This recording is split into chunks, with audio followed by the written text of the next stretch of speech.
يا غني بالمصطفى بلغ مقاصدنا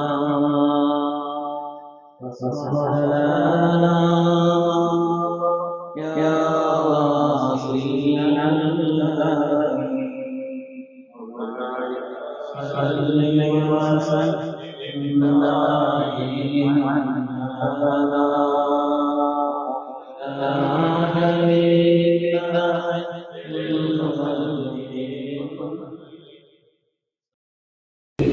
السلام عليكم ورحمة الله وبركاته. கண்ணியமிக்க முஃமினீன்களே, இன்று ஓதப்பட்ட சூரத்துல் ஹதீத். ஹதீத் என்று சொன்னால் இரும்பு என்ற அர்த்தம். அல்லாஹு தஆலா அது சம்பந்தப்பட்ட விஷயங்களை அழுத்தமாக அதிலே அந்த வசனங்களிலே சொல்லி காண்பிக்கிறான். ஆனால் இந்த சூரா ஆரம்பிப்பதும் ஒன்றே சூரா முடிவதும் அது இரண்டுமே தஸ்பீஹை கொண்டிருக்கிறது. ஃபஸப்பிஹ் பிஸ்மி ரப்பிக்கல் அஸீம் என்று அல்லாஹ் தஆலா முந்தர் சூராவை முடிக்கிறான். அதுக்கு அடுத்து ஸப்பஹ லில்லாஹி மா ஃபிஸ் ஸமாவாதி வல் அர்த், இரண்டும் அல்லாஹ்வை தஸ்பீஹ் செய்வதை கொண்டு முடிகிறது, தஸ்பீஹ் செய்வதை கொண்டு ஆரம்பிக்கிறது. குர்ஆன் ஷரீஃபிலே எங்கே எல்லாம் இந்த தஸ்பீஹினுடைய வார்த்தைகள் வருகிறதோ அதுவெல்லாம் ரப்பினுடைய தனித்த குதிரத்தை வெளிப்படுத்தி காண்பிக்கும். ரப்பினுடைய தனித்த குதிரத்தை. உதாரணமாக ஹஜ்ரத் யூனுஸ் அலைஹிஸ்ஸலாத்து வஸ்ஸலாம் அவர்கள் இரவு நேரத்திலே கடலுக்குள்ளே மீன் வயிற்றிலே அதலபாதாரத்திலே அங்கிருந்து சொன்னாங்க, லா இலாஹ இல்லா அன்த சுப்ஹானக சுப்ஹானகன்னு சொன்னாங்க. மூசா அலைஹிஸ்ஸலாம் அல்லாஹ்விடத்துல கேட்டாங்க, ரப்பி அரினி அன்துர் இலைக், உன்னை காணணும்னு ஆசைப்படுற ரப்பே. அல்லாஹ் சொன்னா லன் தரானி, அது இயலாது மூசான்னு அல்லாஹ் சொன்னான். ஆனாலும் இந்த மலையிலே நான் வெளிப்படுத்துகிறேன், நூறானியத்தினுடைய ஒரு பகுதியை முடிஞ்சா பாருங்கன்னு சொன்னா அந்த மலையில் வெளிப்படுத்திய பொழுது கொஞ்சம் அழகு தக்கா வஹர்ர மூசா சைகா, மலை துகள் துகளானது. மூசா அலைஹிஸ்ஸலாம் மயக்கப்பட்டார்கள். ஃபலம்மா அஃபா, எப்பொழுது மயக்கத்தில் தெளிந்தார்களோ கால சுப்ஹானக யா அல்லாஹ் இன்னி சுப்ஹானக இன்னி துப்து இலைக் சுப்ஹானகன்னு சொன்னாங்க. இந்த மாதிரி குர்ஆன் ஷரீஃபிலே எங்கெல்லாம் சுப்ஹான்கிற வார்த்தை தஸ்பீஹ் தொடர்பான வார்த்தை வருகிறதோ ரப்பினுடைய தனிப்பட்ட குதிரத்தை வெளிப்படுத்தி காட்டக்கூடியதாக அமைந்திருக்கும். அல்லாஹு தஆலா ஒரு சூராவினுடைய முடிவிலேயும் அடுத்த சூராவினுடைய தொடக்கத்திலேயும் அல்லாஹு தஆலா தஸ்பீஹை கொண்டு முடிக்கிறான், ஆரம்பிக்கிறான். இதிலே இந்த இரும்பு என்பது இருக்கிறதே அது ரப்பினுடைய மகத்தான அத்தாட்சி. இரும்புங்கிறது ரப்பினுடைய மகத்தான ஒரு அத்தாட்சி. குர்ஆன் ஷரீஃபிலே அல்லாஹு தஆலா உலோகங்களை பற்றி சொல்லி காண்பிக்கிறான். தங்கத்தை பற்றி சொல்கிறான், வெள்ளியை பற்றி சொல்கிறான். அது மாதிரி உலோகங்களை பற்றி குர்ஆன் பல இடங்களிலே சொல்லி காண்பிக்கிறது. அந்த வரிசையிலே இரும்பினுடைய பயன்பாடுகளும் ஆபத்துகளும் அதனுடைய பயனும் அதனுடைய விளைவுகளை குறித்து அல்லாஹு தஆலா குர்ஆன் ஷரீஃபிலே 6 இடத்தில் சொல்லி காண்பிக்கிறான். குல் கூனு ஹிஜாரத்தன் வ ஹதீதன் என்று ஒரு இடத்தில் அல்லாஹ் சொல்வான். நரகத்தை பற்றி சொல்லும் பொழுது வலஹும் மகாமிஅ மின் ஹதீத், இரும்பினால் ஆன அந்த ஆயுதங்களை கொண்டு அவர்களுக்கு அடி இருக்குதுன்னு அல்லாஹு தஆலா நரகத்தை பற்றி பல இடங்களிலே அல்லாஹு தஆலா இந்த இரும்பை பற்றி குறிப்பா 6 இடங்களில் சொல்லி காண்பிக்கிறார். அதிலே அந்த 6 பேரிலே 2 பேருடைய வரலாறு, இரும்பு தொடர்பான வரலாறு இருக்கிறதே குர்ஆன் ஷரீஃபிலே. சையதுனா தாவூத் அலைஹிஸ்ஸலாம், சையதுனா துல்கர்னைன் அலைஹிஸ்ஸலாம். தாவூத் அலைஹிஸ்ஸலாமுடைய வரலாறும் துல்கர்னைன் அலைஹிஸ்ஸலாம். இரும்பு என்பது இருக்கிறதே உலகத்திலே பவர்ஃபுல் சக்தி, அது சாதாரணமானது அல்ல. இரும்புங்கிறது இருக்கிறதே உலகத்தினுடைய மிகச்சிறந்த ஆட்சியை பெற்றிருந்த 2 பேர், உலகத்தினுடைய மிக சிறந்த ஆட்சியை பெற்றிருந்த 2 பேர், அவர்களிடத்திலே இந்த பவர்ஃபுல்லான சக்தி இருந்ததுங்கிறது அல்லாஹ் தஆலா சொல்லி காண்பிக்கிறான். உலகத்திலே தாவூத் அலைஹிஸ்ஸலாத்து வஸ்ஸலாமுடைய மகத்தான அற்புதமே இரும்புதான். இரும்புதான் அவர்களுக்கு எந்த அளவுக்கு அவங்களுக்கு மகத்தான பெரிய அத்தாட்சி சொன்னா, ஒரு குழைச்ச மாவை கையில எப்படி குழைச்சிடலாமோ, மெழுகை எப்படி நாம் கையால் உருட்டி விடலாமோ, அது மாதிரி இரும்பை தங்களுடைய கைகளினால் அவர்கள் நினைத்த விதத்திலே செய்வதற்குண்டான ஆற்றல் பெற்றவர்களாக இருந்தார்கள். சையதுனா தாவூத் அலைஹிஸ்ஸலாத்து வஸ்ஸலாம். தாவூத் அலைஹிஸ்ஸலாமுக்கு அலன்னா லஹுல் ஹதீத், அவர்களுக்கு நாம் இரும்பை வசப்படுத்தி கொடுத்திருந்தோம் என்று அல்லாஹ் தஆலா குர்ஆன் ஷரீஃபிலே சொல்கிறான். அதை கொண்டு ஹஜ்ரத் தாவூத் அலைஹிஸ்ஸலாம் எல்லா விதமான ஆயுதங்களை, வலிமை மிக்க ஆயுதங்களை செய்தார் என்று நாம் பார்க்கிறோம். அந்த இரும்பை கையாளக்கூடிய ஆற்றலை, அந்த திறமை அல்லாஹ் தஆலா தாவூத் அலைஹிஸ்ஸலாமுக்கு அல்லாஹ் தஆலா கொடுத்திருந்தான். வலிமையான ஆட்சி உலகத்தில் இருக்க வேண்டுமானால் இரும்பினுடைய வசம், இரும்பினுடைய ஆளுமை இருக்க வேண்டும் என்பதை அல்லாஹ் தஆலா சொல்றார். யாரு இரும்பை வச்சிருக்கிறானோ அவங்க உலகத்துல கோலோச்சுவான். இரும்பை வசம் வைத்திருக்கக்கூடியவன் அவர்கள் உலகத்தை பயன்படுத்த தெரிந்தவர்கள், உலகத்தினுடைய ஜாம்பவான்கள் சொல்வார். ஒரு குட்டி நாடு இஸ்ரேல், சிறிய நாடு, ஆக்கிரமிக்கப்பட்ட நாடு. போர் நடத்துறதுக்கு உண்டான காரணமே ஆயுத வியாபாரம் செய்வதற்குத்தான். என்ன, உலகத்துல பல நாடுகளுக்கு அவன் ஆயுதங்களை விற்கிறான்.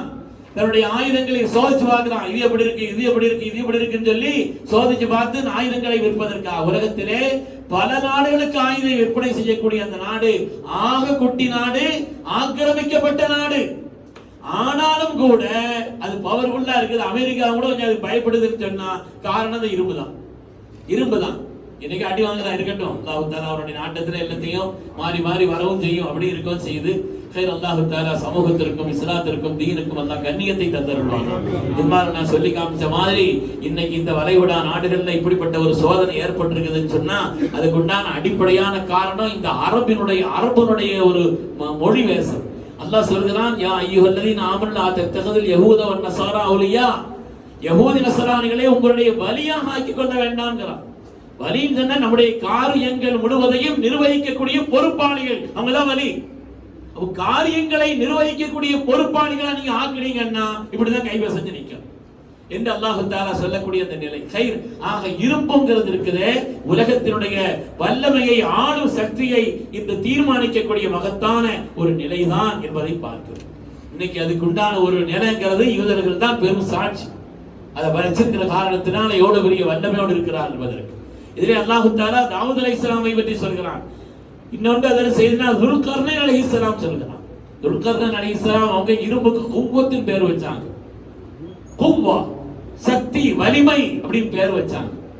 அதற்கு செய்தனா துல்கர்னைன் அலைஹிஸ்ஸலாம் ஆதூனி ஜுபரல் ஹதீத், இரும்பு பாலங்களை கொண்டு வாருங்கள், இரும்பு பாலங்களை நீங்கள் கொண்டு வாருங்கள் என்று அதற்கு செய்தனா தாவூத் அலைஹிஸ்ஸலாம் தங்களுடைய பணியாளர்களுக்கு அவர்கள் கொண்டு வர செய்தார். தாவூத் அலைஹிஸ்ஸலாம் வந்து துல்கர்னைன் அலைஹிஸ்ஸலாம் கொண்டு வர சொன்னார். தாவூத் அலைஹிஸ்ஸலாம் மார்க்கத்தை நிலைநிறுத்துவதற்காக இரும்பை பயன்படுத்தினார்கள். துல்கர்னைன் அலைஹிஸ்ஸலாம் உலகத்தினுடைய ஃபசாதுகளை தட்டுவதற்காக இரும்பை பயன்படுத்தினார். உலகத்துல யஜூஜ் மஜூஜ் என்ற உலகத்தை அநியாயம் செய்திருந்த ஒரு பெரிய கூட்டம் அதனுடைய சேஷ்டைகளை தடுப்பதற்காக வேண்டி அதர் செய்தனா துல்கர்னைன் அலைஹிஸ்ஸலாம் தாவூத் அலைஹிஸ்ஸலாம் இரும்பினுடைய வல்லமையை கொண்டு அவர்கள் உலகத்திலே தீனை நிலைநிறுத்துவதற்காக பாடுபட்டார்கள். தாவூத் இஸ்லாம் வரலாறு அற்புதமான வரலாறு. தீனை நிலைநிறுத்த பாடுபட்டார் என்று சொன்னார். துல்கர்னைன் அலைஹிஸ்ஸலாம் அவர்கள் பூமியினுடைய ஃபசாதுகளை, பூமியில் உள்ள குழப்பங்களை அழிப்பதற்காக தங்களுடைய இரும்பை பயன்படுத்தினார். அருமையானவர்களே, பெரும் பொருளாதாரத்தினுடைய மூலப்பொருள் இரும்பு. இரும்புங்கிறது சாதாரணமானதல்ல.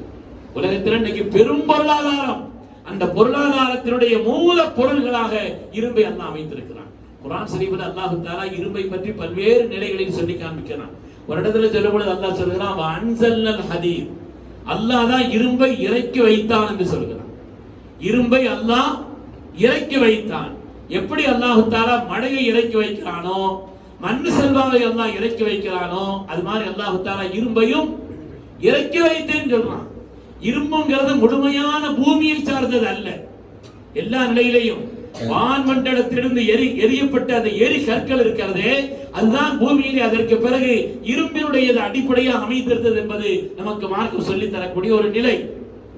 இரும்பை பொறுத்தவரையிலே அது பூமியினுடைய நிலைகளில் கிடைக்காத சில விதமான கலப்பு தன்மைகளை கொண்டவை. அதில் இருக்கக்கூடிய நிக்கல்ஸ், குளோபல் போன்றவை சொல்றாங்க. இந்த வேதிப்பொருள்கள் எல்லாம் கலப்பு தன்மை கொண்டவை. பூமியில் கிடைக்காத சில பொருள்களுடைய கலப்பும் அந்த இரும்பிலே இருக்கிறது. அல்லாஹ் தஆலா இரும்பை இறக்கி வைத்தோம் என்று அல்லாஹ் தஆலா சொல்லி காண்பிக்கிறார். அது மாதிரி இரும்பு என்பது பெரும் பலம். குர்ஆன் சொல்கிறது இரும்பு என்பது வலிமையானது, பலம் மிக்கது. ஆயத்திலே அல்லாஹ் தஆலா சொல்லி காண்பிக்கிறான், ஃபீஹி பஸுன் ஷதீதுன் வ மனாஃபிஉ லின்னாஸ், பெரும் அபாயமும் இருக்கிறது, பயன்பாடும் இருக்கு. பெரும் அபாயம், போர் அபாயமும் இருக்கிறது இதை கொண்டு. அதே நேரத்தில் பயன்பாடும் இருக்கு. பயன்பாடும் இரும்பை கொண்டிருக்கிறது என்று அல்லாஹ் தஆலா சொல்கிறான். அதனாலே பெரும் பலம், அழிப்பதற்கும் ஆக்குவதற்கும் உண்டான பெரும்பலமாக அது அமைந்திருக்கிறது. மனாஃபிஉ லின்னாஸ், அது மாதிரி மக்களுக்கு மிகுந்த பயனளிக்கக்கூடியதுங்கிறதை அல்லாஹ் தஆலா குர்ஆன் ஷரீஃபில் சொல்லி காமிக்கிறார். உடம்புலையும் கூட இரும்பு சத்து இருக்கும். இரும்பு சத்து இல்லைன்னு வைங்க, நோய் எதிர்ப்புங்கிறது குறைஞ்சு போயிடும். உடம்புல இரும்பு சத்து இல்லைன்னு சொன்னா நோய் எதிர்ப்பு சக்தி என்பது குறைந்து போய்விடும். அருமையானவர்களே, இதனாலே பல்வேறு விதமான நோய்களுக்கு காரணமாக அது அமைந்துவிடும். இரும்பு சத்துங்கிறது இரும்பு சாப்பிடுறதுங்கிறது இல்லை. வாழைப்பழத்துல இருக்குதா இரும்பு சத்து, கீரையில் இருக்குதா இரும்பு சத்து, அது மாதிரி இந்த ஈரல் இது போன்றதுல இருக்குதா இரும்பு சத்து, பேத்தப்பழத்துல இருக்குது இரும்பு சத்து, இதெல்லாம் இரும்பு சத்துங்கிறது சில பொருள்கள்ல இருக்குது. அருமையானவர்களே, அதெல்லாம் உடம்புக்கு இரும்பு சத்தை தரக்கூடியது. எல்லாத்தையும் இருக்குதுங்கிறதா எல்லாத்தையும் அளவோட தான் சாப்பிடாது. அதுக்காக இரும்பு இருக்குதுன்னு மொத்த தள்ளி போடக்கூடாது. அதெல்லாம் என்ன அளவோட தான். அருமையானவர்களே, அதனாலே உலகத்திலே பயனுக்கும் அது பயன்படும், அதே நேரத்திலே அதை கொண்டு பல ஆபத்துகளும் இருக்கிறது என்று அல்லாஹ் தஆலா சொல்லி காண்பிக்கிறான். இந்த இரும்பை பற்றி இவ்வளவு வலிமையாக குர்ஆன் சொன்னது இருக்குது. 7வது நூற்றாண்டுல மார்க்கம் சொல்லுச்சு. அந்த காலகட்டத்தில் மரப்பாத்திரங்களை உபயோகிச்சாங்க, தோல் பாத்திரங்களை உபயோகிச்சாங்க. இரும்பினுடைய இவ்வளவு பெரிய ஒரு நிலை என்பதெல்லாம் இல்லை. உச்சகட்டமா ஒரு ஈட்டி இருக்கும், அவ்வளவுதான் அவருடைய ஆயுதங்கள் என்பது. இதனை செய்தனா சஅத் ரலியல்லாஹு தஆலா அவர்கள் உஹதிலே நாயகத்தை பாதுகாப்பதற்காக வேண்டி அவர்கள் இந்த ஈட்டியை கொண்டு எரியக்கூடிய ஈர்மையான சஅத் ஃபிதாக அபீ வ உம்மி சொன்னாங்க. எல்லா ரசூலுல்லாஹ் பார்த்து சொல்லுவாங்க, என் தாயும் தந்தையும் தங்களுக்கு அர்ப்பணம்னு சொன்னாங்க. ஆனால் எதிரிகளை விட்டும் காப்பதற்காக, அல்லாஹ்வுடைய ரசூலை காப்பதற்காக அதற்கு செய்தனா சஅத் ரலியல்லாஹு அவர்கள் அந்த ஈட்டியை எறிந்த நேரத்தில் ஈர்மையா சஅத் ஃபிதாக அபீ வ உம்மி, என் தாயும் தந்தையும் உங்களுக்கு அர்ப்பணம் ரசூல் சொன்னாங்க.